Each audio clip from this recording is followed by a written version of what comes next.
Good morning. Let's talk about Ukraine, Russia, US, NATO, and rest of the world. You have heard many things about the warfare so far. If you're in the West, this war is portrayed as good versus evil, freedom and democracy versus authoritarian, totalitarian dictatorship. But I'm going to present you a different view today, as I always do. This is Real Talks. And I owe this to you, my viewer, to tell you what I think is the real truth behind all of this.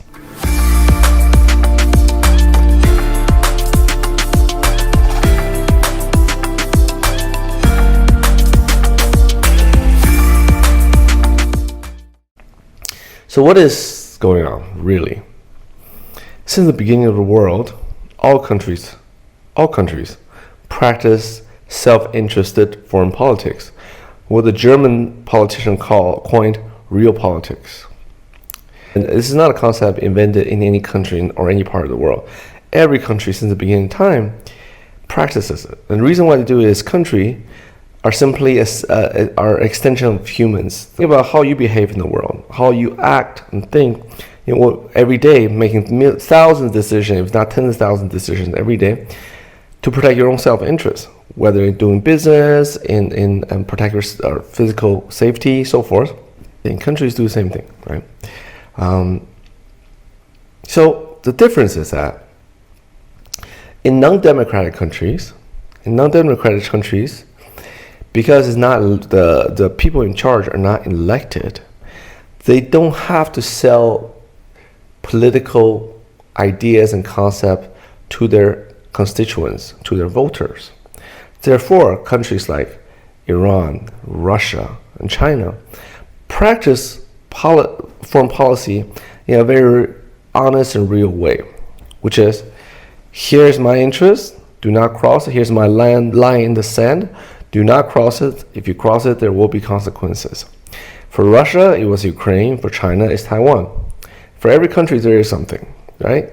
And just like for every person, as an example I've given you, if someone crosses your bottom line, you will fight back and attack. However, in democratic countries, it's different.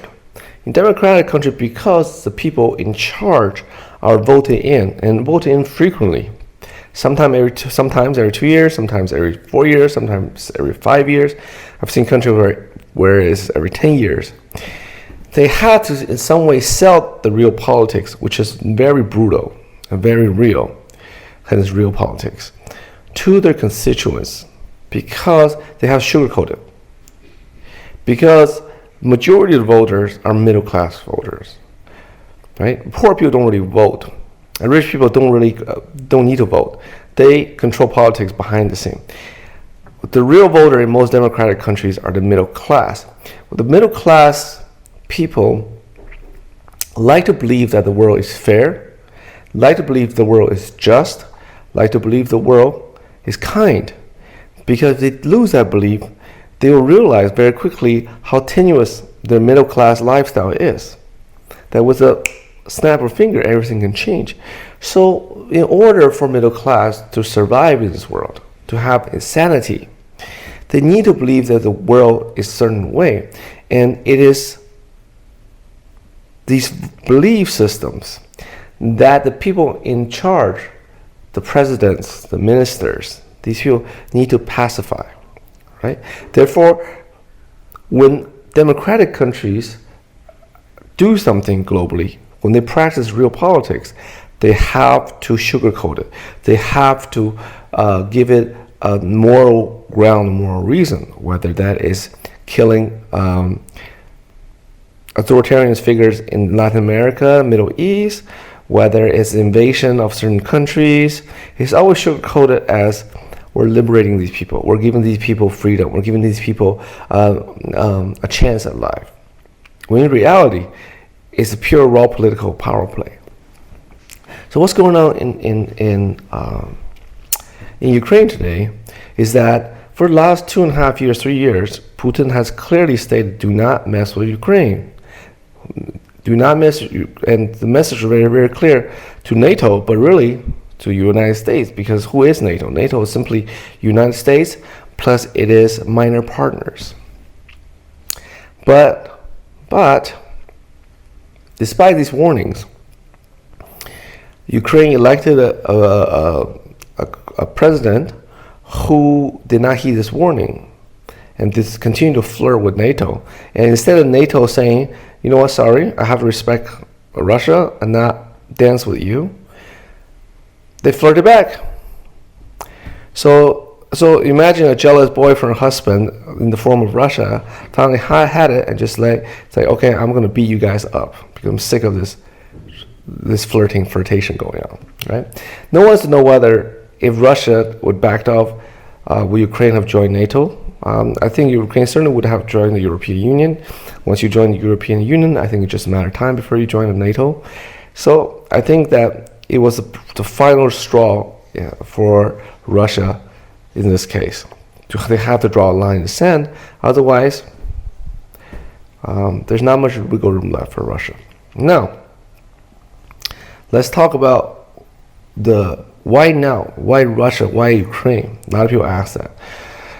Well, I already said it's because last straw, but if you think about it, actually Russia is not a very strong country, right? It does not have a diversified economy, it does not have a huge population, it does not have a very advanced technology in many areas.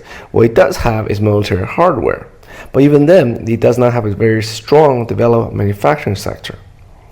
Therefore, why did Russia invade Chechnya, Georgia, but not Latvia? Have you thought about that? Why is Russia fighting back now? And why is Russia very early on in the conflict already warned everybody about their nuclear arsenal and their nuclear option? To me, it's a very clear indication that Russia is actually quite weak in their position. In the sense that Russia don't have much left in the tank, so to speak. They have already put place on the ground all they've got in Ukraine. Meaning what? If there's another area they have to contest, they do not have anything left to contest in that area.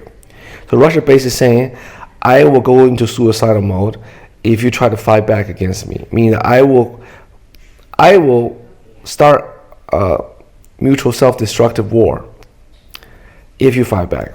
What does that tell me as a person is that Russia is actually quite weak in this position, right? However, so why, if that's the case, why don't the West just go ahead and fight Ukraine and win it?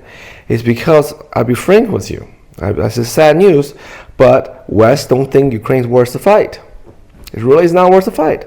Why? To risk that actually Russia, Putin is good to his word and fire some nuclear warheads, it's not worth it. For what? Right? Sure, it's a fight. Sure, Europe and the U.S. would like to have Ukraine under its own sphere of influence, but is it worth a nuclear war, a global war? It's not, and that's what basically Biden is telling everyone. We don't want a World War III, not over Ukraine at least. Right? So, if anything, I believe this war is necessary. It's good in the long run, because once the line is drawn in the sand, both sides will respect each other and have clear boundaries on this relationship. And because they have clear boundaries in the relationship, and because the threat of greater war is at hand, people tend to more respect each other a bit more. So NATO will respect Russia's bottom line more, and Russia will in turn feel more secure and there'll be less chest thumping going on, right? So that's what I really think is going to happening. I don't really think the war in Ukraine is a bad thing. I think it needs to happen. I'm sorry that Ukrainian people are caught in the middle of this. It's really not about Ukraine. It's really about Russia versus US/NATO. But that's geopolitics. That's real politics. What I told you, it doesn't sound very ruthless and very cold-hearted. Well, I'm sorry to tell you, this is how geopolitics, this is how foreign policy is practiced in every nation. If you live in a democratic nation, you don't want to believe this because everything that's being spoon-fed to you is sugar-coated. But the real motive behind this certainly isn't because America loves a bunch of Arabs, that they went to Iraq to liberate them, they went to Kuwait to liberate them, that went to Iran to liberate them, or the American love Latin Americans so much. Do you understand what I'm saying to you guys? Now that you know the truth, let me ask you a question. Do you think that the current Ukrainian president, Zelensky, he's a hero or a jackass? Because to me, he's a jackass. He's exactly like that dick playing pianist that he portrayed on the show. He really screwed his country. He could have followed the middle ground, be friendly with Russia, provide them with security that Ukraine will not join the NATO and the European Union. Maybe he could have joined a negotiate deal with Putin, say I will join the European Union but will never join NATO.